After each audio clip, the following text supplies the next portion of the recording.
Bonjour et bienvenue. Aujourd'hui, on va s'intéresser à quelque chose d'assez fascinant. C'est ce qui se passe juste après l'entraînement.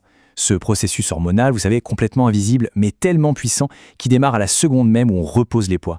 C'est un peu comme un balai biochimique qui va décider si, oui ou non, tous ces efforts vont vraiment payer. La grande question, c'est donc celle-là.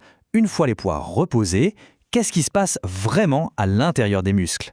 Parce que ce n'est pas juste une sensation de fatigue, non, c'est le coup d'envoi d'une véritable course contre la montre pour réparer et pour grandir.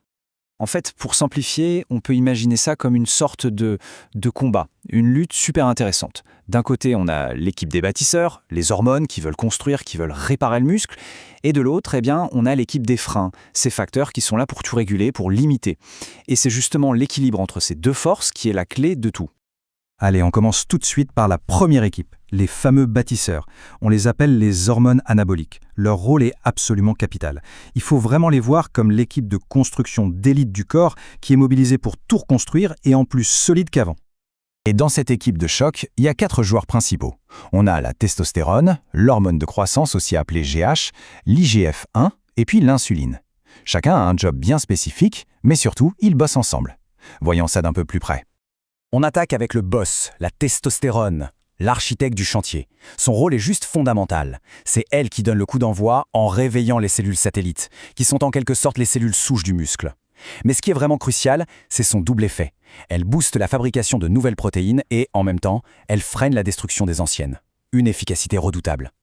Ensuite, on a l'hormone de croissance, la GH. Alors elle, il faut la voir comme le chef de projet. Elle ne monte pas les murs elle-même, mais c'est elle qui lance les opérations et prépare le terrain.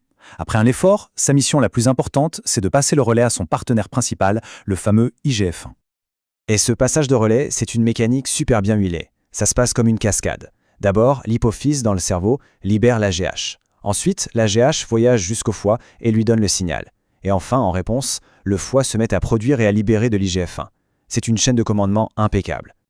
Et nous voilà arrivés à l'ouvrier spécialisé, l'IGF-1. C'est lui qui met les mains dans le cambouis. Il va littéralement sur le terrain pour recruter les cellules satellites et les amener pile là où les fibres musculaires sont abîmées.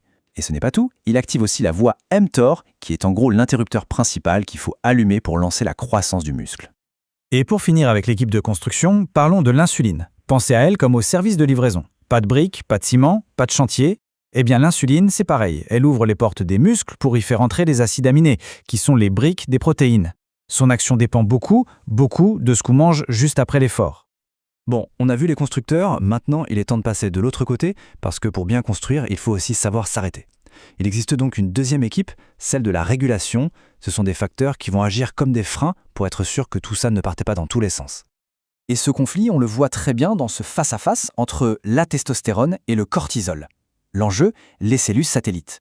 D'un côté, la testostérone qui leur crie « Allez, au boulot, activez-vous, multipliez-vous ». De l'autre, le cortisol fait tout l'inverse. Il bloque leur activation, il brouille les signaux. C'est une vraie guerre d'influence au niveau cellulaire.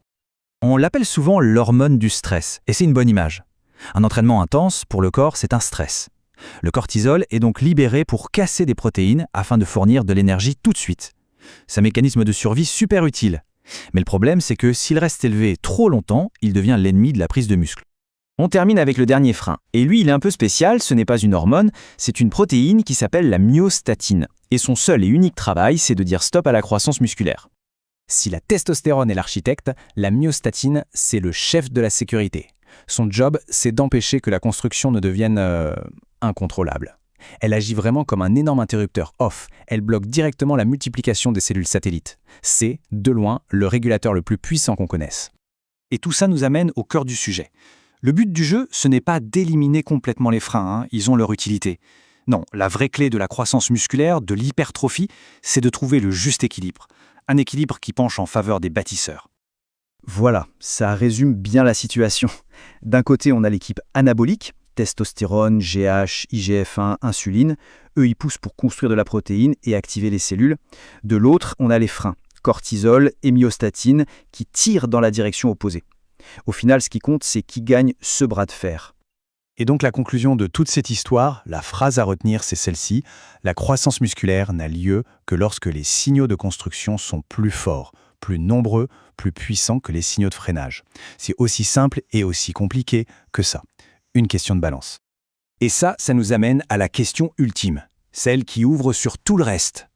Maintenant qu'on a compris ce balai hormonal, comment peut-on faire pencher la balance du bon côté? Comment, concrètement, avec l'entraînement, la nutrition, le repos, s'assurer que l'équipe des bâtisseurs gagne la partie? Mais ça, c'est une autre histoire, tout aussi passionnante.